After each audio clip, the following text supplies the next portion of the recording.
मानौ एउटा बन्द कोठामा 10 जना मानिस बसिरहेका छन् अनि तीमध्ये 7 जनालाई आफूले चाहेको कुरा बोल्ने, लेख्ने वा सरकारको आलोचना गर्ने कुनै अधिकार दिएको छैन। सुन्दा पत्यार लाग्दैन नि हैन र? हो त्यही त। यो कुनै चलचित्रको कथा जस्तो लाग्न सक्छ, तर आजको विश्वको यथार्थ ठ्याक्कै यही हो के। एकदम। करिब 74% मानिसहरू, भनौँ न झण्डै 6 अर्ब मानिस अहिले कुनै न कुनै रूपको निरङ्कुश शासनमा बाँचिरहेका छन्।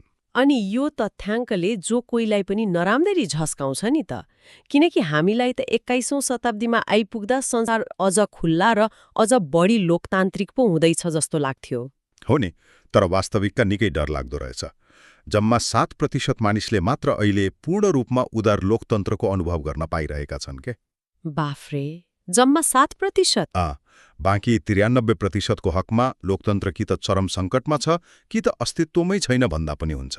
अनि यही विरोधाभासले आजको हाम्रो यो गहिरो छलफललाई निकै महत्त्वपूर्ण बनाएको छ। आज हामी मुख्य गरी 2वटा स्रोतलाई आधार बनाएर लोकतन्त्रको यो विश्वव्यापी पतनको खोजी गर्दैछौँ नि। ती स्रोतहरूमारे अलिकति प्रष्ट पारौँ न। एउटा हो भर्खरै सार्वजनिक भएको अन्तर्राष्ट्रिय संस्था VDEM-को सन् 2026 को विस्तृत प्रतिवेदन, र अर्को चाहिँ लेखक विपुल पोखरेलको निकै घतलाग्दो लेख जसको शीर्षक छ लोकतन्त्र माथिको वैश्विक चिन्ता। साँच्चै भन्नुपर्दा यी दुई स्रोतले अहिलेको राजनीतिक डढेलोलाई जसरी विश्लेषण गरेका छन् त्यो एकदमै आँखा खोल्ने खालको छ। हो त नि, हामीले सधैँ सुन्दै आएको लोकतन्त्र सङ्कटमा छ भन्ने कुरालाई यिनीहरूले तथ्याङ्कको कसीमा राखेरै प्रमाणित गरेका छन् के। एकदमै। सतहमा देखिएका समस्या मात्र होइन, यसको जगमै कसरी धमिरा लागिरहेको छ भन्ने कुरा बाहिर ल्याएका छन् नि। त्यसो भए खै यसलाई अलिकति गहिराईबाटै सुरु गरौँ न त। मलाई यहाँ एउटा उपमा प्रयोग गर्न मन लाग्यो के। भन्नुस् न, कस्तो उपमा? समुद्रको छाललाई एकछिन सम्झाउन। छाल जसरी एकपटक निकै अगाडिसम्म बढ्छ अनि किनारलाई भिजाउँछ र फेरि बिस्तारै पछाडि फर्किन्छ नि। फर्किन्छ। यो प्रतिवेदन पढ्दा मलाई लोकतन्त्र पनि अहिले त्यही पछाडि फर्किने छाल जस्तो लाग्यो के। औसत विश्व नागरिकका लागि लोकतन्त्रको स्तर त अहिले घटेर सन् 1978 कै बिन्दुमा पुगेको छ रे नि त। हो नि, सन् 1974 मा पोर्चुगलबाट सुरु भएको जसलाई प्रजातन्त्रको तेस्रो लहर भनिन्छ, त्यसका उपलब्धिहरू त लगभग गुम्ने अवस्थामा पुगेको देखियो अहिले। त्यही त, त्यो तेस्रो लहरले त ल्याटिन अमेरिका, पूर्वी युरोप र एसियाका धेरै देशहरूमा निरङ्कुशता ढालेको थियो नि, होइन र? ढालेको थियो, तर अहिले त्यो छाल पुरै फर्किसकेको छ भनौँ न। एकछिनै म यहाँ अलिकति अल्मलिए। प्रतिवेदनले अहिलेको अवस्थालाई सन् 1987 सँग तुलना गरेको छ नि। गरेको छ। तर खै मैले पढेसम्म त 1987 पनि लोकतन्त्रको लागि कुनै स्वर्ण युग थिएन के। त्यति बेला त सोभियत सङ्घ थियो, पूर्वी युरोप आइरन कर्टेनभित्र थियो अनि धेरै देशमा तानाशाही पनि थियो नि। हो, त्यहाँ धेरै निरङ्कुशता थियो। अनि त्यसो भए त्यो 87 भन्दा अहिलेको अवस्था किन बढी खतरनाक मानिएको छ त? तथ्याङ्क उस्तै भए पनि चिन्ता किन बढी नि? यो एकदमै महत्त्वपूर्ण प्रश्न हो। यहाँनिर हामीले तथ्याङ्क मात्र हेरेर पुग्दैन के, समाजको मनोविज्ञानलाई पनि बुझ्नुपर्छ। समाजको मनोविज्ञान भन्नाले? कस्तो भने सन् 1987 मा विश्वभर लोकतन्त्रको अवस्था त्यति बलियो थिएन, त्यो सत्य हो। तर त्यति बेला एउटा फरक ऊर्जा थियो नि। लोकतन्त्रप्रतिको विश्वव्यापी आकर्षण र आशा असाध्यै बढ्दो थियो। भनेको मानिसहरू परिवर्तनको पखाइमा थिए। ठ्याक्कै। निरङ्कुश देशका नागरिकहरू लोकतन्त्र प्राप्तिको लागि सडकमा आउन तयार थिए क्या। लोकतन्त्रले हाम्रा सबै समस्या समाधान गर्छ भन्ने एउटा बलियो विश्वास थियो त्यति बेला। तर अहिले अवस्था ठ्याक्कै उल्टो भएको छ भन्न खोज्नु भएको हो? अहिलेको सङ्कट व्यवस्थाको सङ्कट मात्र होइन, यो त विश्वासकै सङ्कट हो नि। मतलब मानिसहरू आफै लोकतन्त्रबाट वाक्क हुन थालेका हुन् त? किन यस्तो भइरहेको छ खै? यसमा धेरै कारण छन्। हामी चिया पसलमा जाँदा पनि सुन्छौँ नि, मानिसहरूले नेतालाई गाली गरिरहेका हुन्छन्। यो व्यवस्थाले केही दिएन, बरु पहिलेकै ठिक थियो भनिरहेका हुन्छन् के। यो त्यस्तै निराशा हो त? एकदम त्यही हो। मानिसहरूले लोकतन्त्र ल्याए, तर लोकतन्त्रले उनीहरूको दैनिक जीवनमा परिवर्तन ल्याउन सकेन नि त। आर्थिक असमानता बढ्दै गयो, भ्रष्टाचार मौलायो अनि न्याय पाउन गाह्रो भयो। अनि त्यसपछि मानिसहरू विकल्प खोज्न थाले, होइन? हो नि। त्यसैले अहिले मानिसहरू र सिङ्गो समाज नै बिस्तारै अनुदारवादी लोकतन्त्र अर्थात् इलिबरल डेमोक्रेसीतर्फ आकर्षित भइरहेका छन्। अनुदारवादी लोकतन्त्र सुन्दै अचम्म लाग्ने शब्द। उनीहरूलाई लाग्न थालेको छ कि धेरै स्वतन्त्रता र बहस भन्दा त एउटा बलियो र कडा नेता आओस् जसले रातारात विकास गरोस् र तुरुन्तै निर्णय गरोस्। विपुल पोखरेलको लेखले पनि यही विडम्बनालाई जोड दिएको छ, होइन र? हो त नि। यदि हामीले लोकतन्त्रप्रतिको यो मोहभङ्गको कारण खोजी गरेनौँ भने संसार 1987 भन्दा पनि निकै पछाडिको अँध्यारो युगतर्फ जान सक्छ भनेर लेखमा प्रष्ट भनिएको छ। यो त साँच्चै नै डरलाग्दो कुरा हो। मानिसहरूले जुन व्यवस्थाको लागि आफ्नो रगत बगाए, आज त्यही व्यवस्था उनीहरूलाई बोझ लाग्न थालेको छ। विडम्बना यही हो। तर स्रोतहरू पढ्दै गर्दा मैले एउटा अर्को चाखलाग्दो कुरा पनि भेटेँ के। लोकतन्त्रमाथिको आक्रमण बाहिरबाट वा निरङ्कुश शासकबाट मात्र होइन, लोकतन्त्रको आफ्नै संरचनाभित्रबाट पनि हुन्छ भन्ने एउटा दार्शनिक तर्क रहेछ नि। निकै गहिरो तर्क छ यो। यसलाई अलिकति प्रष्ट पार्न सकिन्छ? पक्कै पनि। इतिहास पल्टाएर हेर्ने हो भने नि, जब कुनै देशमा क्रान्ति वा आन्दोलनबाट लोकतन्त्र आउँछ नि, पुरानो शक्ति संरचनाले एकाएक आफ्नो प्रभाव गुमाउँछ। स्वाभाविक हो। अनि त्यहीबाट लोकतन्त्र विरुद्धको पहिलो प्रतिरोध सुरु हुन्छ क्या। फ्रान्सको राज्यक्रान्तिपछिको चरम अस्थिरता होस् वा ल्याटिन अमेरिकाका देशहरूमा बारम्बार भएका सैनिक कू, यी सबैले के देखाउँछन् भनेको लोकतन्त्र स्थापना भएकै दिनदेखि यसलाई भत्काउने षड्यन्त्र सुरु भइसकेको हुन्छ। ठ्याक्कै, किनकि लोकतन्त्रले सबैलाई खेल्ने मैदान खुल्ला गरिदिन्छ नि त। सुन्दा मलाई त एउटा ओपन सोर्स सफ्टवेयर वा भनौँ न सधैँ खुला रहने घरको ढोकाको झल्को आयो क्या। कसरी? अलिक खुलाउनुस् न। कस्तो भने ओपन सोर्स सफ्टवेयरमा जो कोहीले पनि कोड लेख्न सक्छ नि त, सुधार गर्न सक्छ। या भनौँ सधैँ खुला रहने ढोकाबाट असल छिमेकी मात्र होइन, चोर पनि पस्न सक्छ क्या। एकदम सही। लोकतन्त्रले सबैलाई असीमित स्वतन्त्रता त दिन्छ, तर के यही उदारता नै लोकतन्त्रको सबैभन्दा ठूलो कमजोरी होइन र? यहाँनिर तपाईँको ओपन सोर्स सफ्टवेयरको उपमा राम्रो छ, तर यसमा एउटा सानो फरक छ है। के फरक छ र? सफ्टवेयरमा भाइरस पस्यो भने सिस्टम फर्मेट गरेर फेरि नयाँ इन्स्टल गर्न सकिन्छ नि, होइन? त्यो त हो, मजाले सकिन्छ। तर लोकतन्त्रमा जब भाइरस भनौँ न निरङ्कुश शक्ति पस्छ, उसले सिस्टम नै यसरी परिवर्तन गरिदिन्छ कि तपाईँले फेरि रिबुट गर्नै पाउनुहुन्न कि। ओहो, यो त झन् खतरनाक पो रहेछ। अनि यहीँनिर आउँछ प्रख्यात दार्शनिक कार्ल पोपरको सिद्धान्त, जसलाई लेखमा प्याराडक्स अफ टलरेन्स वा सहिष्णुताको विरोधाभास भनिएको छ। मैले पनि यो शब्द पढेको थिएँ, तर यो सुन्दा अलि प्राज्ञिक जार्गन जस्तो लाग्यो के मलाई त। यसलाई हाम्रो दैनिक राजनीतिक अभ्यासमा कसरी बुझ्ने नि? यो कसरी काम गर्छ? यसलाई यसरी बुझौँ न, लोकतन्त्रले सिद्धान्ततः सबैलाई विचार, अभिव्यक्ति र सङ्गठनको पूर्ण स्वतन्त्रता दिन्छ, होइन? दिन्छ नि। यहाँसम्म कि लोकतन्त्रलाई नै मास्छु भन्ने विचार बोकेका अतिवादी समूहहरूले पनि लोकतन्त्रभित्रै पार्टी खोल्न पाउँछन्, भाषण गर्न पाउँछन् के। भनेको सिस्टम सिद्ध्याउनेलाई पनि सिस्टमले नै अधिकार दिन्छ। ठ्याक्कै। अनि पोपरले के भनेका छन् भने, यदि हामी असहिष्णुतालाई असीमित स्वतन्त्रता दिन्छौँ भने अन्ततः सहिष्णुता नै नष्ट हुन्छ। अर्थात् अतिवादीहरूले लोकतन्त्रकै स्वतन्त्रताको दुरुपयोग गरेर सङ्गठन बनाउँछन्, बलियो हुन्छन्, अनि सत्तामा पुगेपछि त्यही लोकतन्त्रको ढोका सधैँका लागि बन्द गरिदिन्छन्, होइन त? हो, एकदमै। उनीहरूले भित्रैबाट ताला लगाइदिन्छन्। भनेपछि लोकतन्त्रले नै आफ्ना हत्याराहरूलाई हुर्काउने मलजल दिन्छ भन्नु पर्यो नि। एकदम। र यसको सबैभन्दा भयानक ऐतिहासिक उदाहरण भनेको एडल्फ हिटलरको उदय हो के। साँच्चै धेरैलाई त के लाग्छ भने हिटलरले कुनै ठूलो सैन्य कू गरेर वा हतियारको बलमा सत्ता कब्जा गरेका थिए नि त। तर त्यसो होइन नि। उनले त वाइमार रिपब्लिकको लोकतान्त्रिक प्रक्रिया र निर्वाचन प्रणालीकै पूर्ण उपयोग गरेका थिए। अनि कसरी आएका थिए त? मैले त उनले जबरजस्ती सत्ता लिएको जस्तै पढेको थिएँ क्या। उनले लोकतन्त्रले दिएको वाक स्वतन्त्रताको प्रयोग गरेर घृणा फैलाए, चुनाव जिते अनि संसदमा बहुमत ल्याए के। र सत्तामा पुगेपछि उनले कानूनहरू परिवर्तन गरेर विपक्षीहरूलाई सिध्याए नि। बाफरे, भनेपछि उनले बाहिरबाट ढोका फुटाएका थिएनन्। उनलाई लोकतन्त्रले नै चाबी दिएको थियो। भित्र पसेपछि उनले भित्रैबाट ताला लगाइदिए। एलेक्सिस टी टकभिलले यसैलाई बहुमतको अत्याचार वा टिरानी अफ द मेजोरिटी भनेका छन् के, जहाँ बहुमतले अल्पमतको अधिकारलाई वैधानिक रूपमै कुल्चिन्छ। आजको सामाजिक सञ्जालको युगमा त यो सिद्धान्त झनै खतरनाक रूपमा लागू हुन्छ जस्तो लाग्छ मलाई त। कसरी भन्नुस् त? किनभने सामाजिक सञ्चारले फ्री स्पिच वा अभिव्यक्ति स्वतन्त्रताको नाममा जसरी गलत सूचना, घृणात्मक अभिव्यक्तिलाई फैलाउन दिइरहेको छ नि, त्यसले त हिटलरले भन्दा हजारौं गुणा छिटो मानिसहरूको दिमागमा विष घोलिरहेको छ नि, होइन र? बिल्कुल सही भन्नुभयो। र यो केवल सिद्धान्तको कुरा मात्र पनि होइन है। भिडेम प्रतिवेदनको विश्वव्यापी तथ्याङ्क हेर्ने हो भने यो प्याराडक्स अफ टलरेन्सले कसरी आजको राजनीतिक यथार्थलाई परिवर्तन गरिरहेको छ भन्ने प्रष्ट हुन्छ नि। तथ्याङ्कले के भन्छ र त्यस्तो? सन् 2025 को अन्त्यसम्ममा विश्वमा 92वटा निरङ्कुश र केवल 87वटा मात्र लोकतान्त्रिक मुलुक बाँकी रहने प्रक्षेपण गरिएको छ। ओहो, भनेपछि लोकतान्त्रिक देशहरू नै अल्पमतमा पर्दैछन् विश्वमा? पर्दैछन्। तर खै यो सङ्ख्या मात्र हो कि भित्रभित्रै अभ्यास पनि बिग्रिएको छ नि? कसरी निरङ्कुश हुँदैछन् त देशहरू? सङ्ख्या मात्र होइन, अभ्यास नराम्ररी बिग्रिएको छ नि।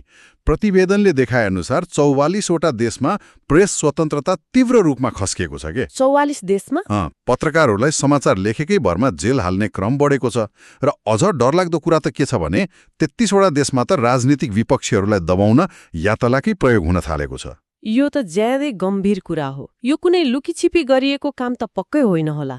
होइन नि, सिधै राज्य सत्ताको प्रयोग गरेर गरिएको निरङ्कुश अभ्यास हो यो त। ल मानौ भर्खरै लोकतन्त्रको अभ्यास गर्न थालेका नयाँ देशहरू वा विकासोन्मुख देशहरूमा यस्तो भएको भए त हामी भन्न सक्थ्यौं नि, ल यो त काँचो इँटाको घर हो, जग बलियो भइसकेको थिएन, अलि ठूलो हावाहुरी आउँदा भत्कियो भनेर। त्यसरी चित्त बुझाउन सकिन्थ्यो। तर प्रतिवेदनले त अमेरिका, बेलायत र इटाली जस्ता देशहरूको पनि कुरा उठाएको छ नि त। मलाई यहाँनिर अचम्म लागेको कुरा के हो भने अमेरिका जस्तो 200 वर्ष पुरानो लोकतन्त्र जहाँ यति धेरै चेक एन्ड ब्यालेन्स छ भनिन्छ, त्यो कसरी पछाडि फर्कन सक्छ के? यो साँच्चै नै गहिरो विषय हो नि। प्रतिवेदनमा त डोनाल्ड ट्रम्पको कार्यकालपछि अमेरिका सन् 1965 कै स्तरमा पुग्यो भनिएको छ। कसरी हुन्छ यस्तो? हेर्नुहोस्, यहाँ हामीले कुनै राजनीतिक पक्षधरताको कुरा गरेका होइनौँ है। हामी त विशुद्ध रूपमा प्रतिवेदनले औल्याएको संस्थागत क्षयीकरणको रिपोर्टिङ मात्र गर्दैछौँ। त्यो त हो, हामी स्रोतको कुरा मात्र गरिरहेका छौँ। अमेरिकाले विगत 50 वर्षमा पहिलो पटक उदार लोकतन्त्रको हैसियत गुमाएको कुरा प्रतिवेदनमा छ। यो कसरी हुन्छ भन्दा स्थापित लोकतन्त्रहरू रातारात भत्किँदैनन् के। अनि कसरी भत्किन्छन् त? अघिको तपाईँको उपमा सापट लिने हो भने यो काँचो इँटाको घर भत्किए जस्तो होइन, बरु एउटा पुरानो र बलियो भवनको जगमा बिस्तारै पानी पसेर खोक्रो हुँदै गए जस्तो हो नि। जगमा पानी पस्नु भनेको राजनीतिक रूपमा के हो त नि? संस्थाहरू कसरी भत्किन्छन्? जगमा पानी पस्नु भनेको संस्थाहरूको स्वतन्त्रता हरण हुनु हो क्या। जब कार्यकारी शक्तिले संसदलाई छल्न थाल्छ, न्यायपालिकामा आफ्ना मान्छेहरू भर्न थाल्छ, अर्थात् राजनीतिकरण गर्छ, अनि मिडियालाई फेक न्यूज भन्दै जनताको नजरमा अविश्वासिलो बनाइदिन्छ नि, तब त्यो चेक एन्ड ब्यालेन्सको प्रणाली ध्वस्त हुन्छ। भनेपछि दिस्तारै भित्रभित्रै मकाउने काम हुन्छ। ट्रम्पको समयमा कार्यकारी शक्तिको चरम केन्द्रीकरण भएको र परम्परागत लोकतान्त्रिक मूल्य मान्यतालाई बेवास्ता गरिएको तथ्य प्रतिवेदनले खुलाएको छ नि त। अनि इटाली र बेलायत जस्ता देशहरू पनि निरङ्कुशतान्मुख सूचीमा पर्नुको पछाडि यिनै संस्थाहरूको क्षयीकरण मुख्य कारण हो के। यदि अमेरिका जस्तो बलियो जग भएको घर त पानी पसेर कमजोर हुँदैछ भने हाम्रो जस्तो भर्खरै जग बस्दै गरेको देशको हालत के होला भन्ने डर लाग्यो मलाई त। एकदम सही ठाउँमा आउनुभयो। अब विश्वव्यापी परिदृश्यबाट अलिकति नेपालको सन्दर्भमा आउन त भिडेम प्रतिवेदनले नेपाललाई शीर्ष 30 देखि 40% भित्र राखेको छ नि। राखेको छ। वरियता मात्र हेर्ने हो भने त हामी ठिकै छौँ जस्तो देखिन्छ नि, होइन र? तर विपुल पोखरेलको लेखले चाहिँ हामी ठूलो खतरामा छौँ भनिरहेको छ क्या। यी दुईवटा कुरा कसरी मेल खान्छन् नि? कस्तो भने बाहिरबाट हेर्दा घर राम्रो र रङ्गरोगन गरेको देखिन सक्छ, तर भित्रभित्रै धमिरा लागेको छ भने त्यो जुनसुकै बेला ढल्न सक्छ नि, होइन? त्यो त हो। भिडेमले हाम्रो संवैधानिक व्यवस्था, आवधिक निर्वाचन र कानुनी संरचनालाई हेरेर त्यो वरियता दिएको हो नि त। 2062-63 को आन्दोलनपछि हामीले सङ्घीय लोकतान्त्रिक गणतन्त्र ल्यायौं। संविधानमा सबै कुरा सुन्दर रूपमा लेखिएका छन्, तर व्यवहारमा त्यस्तो छैन भन्न खोज्नु भएको हो। बिल्कुल। लेखले प्रश्न पारेको कुरा के हो भने हाम्रो समस्या संविधानमा होइन, त्यसलाई चलाउने संस्थाहरूमा हो के। भनेको व्यवहार र कागजको कुरा फरक पर्यो, होइन? नेपालको सन्दर्भमा राजनीतिक अस्थिरता, दलगत स्वार्थ र विशेष गरी संवैधानिक निकायहरूको चरम राजनीतिकरणले हाम्रो लोकतन्त्रलाई भित्रभित्रै खोक्रो बनाइरहेको छ के। अदालतदेखि लिएर भ्रष्टाचार नियन्त्रण गर्ने निकायसम्मको कुरा गर्न खोज्नु भएको हो। हो त नि, जब त्यस्ता निकायमा राजनीतिक भागबण्डामा नियुक्ति हुन्छ तब कसले कसलाई नियमन गर्ने? खेल खेलाउने रेफ्रीले नै कुनै एउटा टिमको जर्सी लगाएपछि त्यो खेल निष्पक्ष हुन्छ त? पक्कै हुँदैन। हो, त्यसैले लोकतन्त्र घोषणा गर्दैमा यो आफै परिपक्व हुने व्यवस्था होइन नि। यसै सन्दर्भमा मलाई लेखक विपुल पोख्रेलले प्रयोग गर्नुभएको एउटा असाध्यै सुन्दर रूपकको याद आयो के। कुन चाहिँ? उहाँले लेख्नु भएको छ नि, लोकतन्त्र एउटा स्थिर गन्तव्य होइन, यो त सधैँ माझिरहनुपर्ने ऐना जस्तै हो भनेर। एकचोटि प्राप्त गरेपछि सधैँ सफा रहन्छ भनेर छोड्न मिल्दैन नि त। आहा, क्या राम्रो उपमा। तर यहाँ एउटा गम्भीर प्रश्न उठ्छ के, यदि लोकतन्त्र ऐना हो भने हाम्रो समाजमा राजनीतिक दलहरूले त्यो ऐना पुछ्नुको साटो ऐनामा देखिएको दाग वा आलोचनालाई नै विकास विरोधी किन भनिरहेका छन् त? एकदम सटिक विश्लेषण गर्नुभयो। आफ्नो अनुहारमा लागेको दागलाई बेवास्ता गरेर ऐनालाई नै दोष दिनु त अचम्मको कुरा भएन र? अनि यही नै आउँछ खबरदारीको सबैभन्दा ठूलो महत्त्व। लेखकले नागरिक खबरदारीलाई लोकतन्त्रको प्राण मानेका छन् नि त। भनेको नागरिक सधैँ सजग हुनु पर्यो। जब राजनीतिक दलहरू लोकतान्त्रिक मूल्यबाट विचलित हुन्छन्, सत्ताको दुरुपयोग गर्छन्, तब आम नागरिकमा व्यवस्थाप्रति नै गहिरो निराशा उत्पन्न हुन्छ नि। अघि सुरुमा कुरा गरे जस्तै। ठ्याक्कै त्यही निराशाको जगमा निरङ्कुशताले खेल्ने मौका पाउँछ। त्यसैले ऐना सफा राख्ने काम नागरिक समाज र मिडियाको हो के। तर आजकल त सत्तापक्षले खबरदारी गर्ने प्रेस वा नागरिक समाजलाई आफ्नो विरोधी वा अराजक तत्त्व ठान्न थालेको छ नि त। यो त आफ्नै खुट्टामा बन्चरो प्रहार गरे जस्तो भएन र? समाधान चाहिँ के देख्नुहुन्छ त? आजको आवश्यकता भनेको लोकतन्त्रका 3 प्रमुख खम्बा, सत्तारूढ दल, प्रमुख प्रतिपक्षी र मिडिया लगायत नागरिक समाज, यी तीनै बीच निर्मम समीक्षा हुनुपर्छ। प्रतिपक्षको पनि उत्तिकै भूमिका हुन्छ हैन? पक्कै। प्रतिपक्षले पनि संसदमा सृजनात्मक भूमिका खेल्नुपर्छ, सत्ताको भागबण्डा खोज्ने मात्र होइन के। यदि सत्तापक्षले प्रश्न गर्नेलाई विरोधी मात्र देख्न थाल्यो भने त्यो सम्पूर्ण लोकतान्त्रिक व्यवस्थाकै लागि घातक हुनेछ नि। साँच्चै हामीले आजैदेखि यी सवालहरूमा गम्भीर चिन्तन गरेनौं भने हाम्रो लोकतन्त्र पनि विश्वव्यापी निरङ्कुशीकरणको कालो छायामा पर्ने निश्चित छ क्या। हो नि। ल अब आजको यस गहिरो छलफललाई समग्र रूपमा समेटौं है त। हामीले आज धेरै कुरा खोतल्ने प्रयास गर्यौं नि।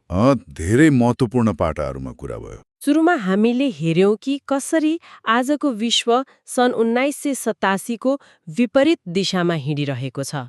त्यति बेला लोकतन्त्रप्रतिको आशा बढ्दो थियो भने आज मानिसहरूमा निराशा र मोहभङ्ग छ। त्यसपछि हामीले कार्ल पॉपरको सहिष्णुताको विरोधाभास मार्फत बुझ्यौं कि लोकतन्त्रको आफ्नै असीमित उदारताले कसरी निरङ्कुशतालाई हुर्काउन सक्छ, जसको ज्वलन्त उदाहरण हिटलर थिए। एकदम। अनि वीडेमको तथ्याङ्कले देखायो कि विश्वभर प्रेस स्वतन्त्रता र मानवाधिकार खुम्चिँदैछ र अमेरिका जस्ता स्थापित लोकतन्त्रहरू पनि संस्थागत क्षयीकरणको शिकार भइरहेका छन् नि। अन्त्यमा नेपालको सन्दर्भमा हामीले बुझ्यौं कि लोकतन्त्र भनेको सधैँ माझिरहनुपर्ने ऐना हो र दलहरूको राजनीतिकरणबाट यसलाई बचाउन निरन्तर नागरिक खबरदारी आवश्यक छ। यी सबै तथ्य र विश्लेषणहरूले हामीलाई एउटै कठोर निष्कर्षमा पुर्याउँछन् के निरङ्कुशतासँग लडेर लोकतन्त्र प्राप्त गर्नु जति गाह्रो छ नि, त्यसलाई संस्थागत गरेर जोगाइराख्नु 1000 गुणा बढी गाह्रो काम रहेछ। एकदमै सही कुरा। र यही निष्कर्षबाट म आजको छलफलको अन्त्यमा एउटा नयाँ र अलि पेचिलो वैचारिक प्रश्न छोड्न चाहन्छु के। कस्तो प्रश्न? थै आज हामीले पुरै समय छलफल गर्यौं कि लोकतन्त्रको एउटा ठूलो कमजोरी भनेकै यसले दिने असीमित स्वतन्त्रता हो, जसको दुरुपयोग गरेर अतिवादी र निरङ्कुश शक्तिहरू उदाउन सक्छन् नि। हामीले त्यही कुरा गर्यौं। त्यसो हो भने एकपटक गहिरिएर विचार गरौं त, के एउटा लोकतान्त्रिक राज्यले आफूलाई भविष्यका तानाशाहहरूबाट बचाउनको लागि आफ्नै नागरिकका केही स्वतन्त्रताहरूमाथि अग्रिम रूपमै अंकुश लगाउन जायज हो त? ओहो, यो त निकै गहिरो प्रश्न भयो। उदाहरणका लागि के लोकतन्त्र विरोधी कुरा बोल्न वा पार्टी खोल्न नै प्रतिबन्ध लगाउन मिल्छ त?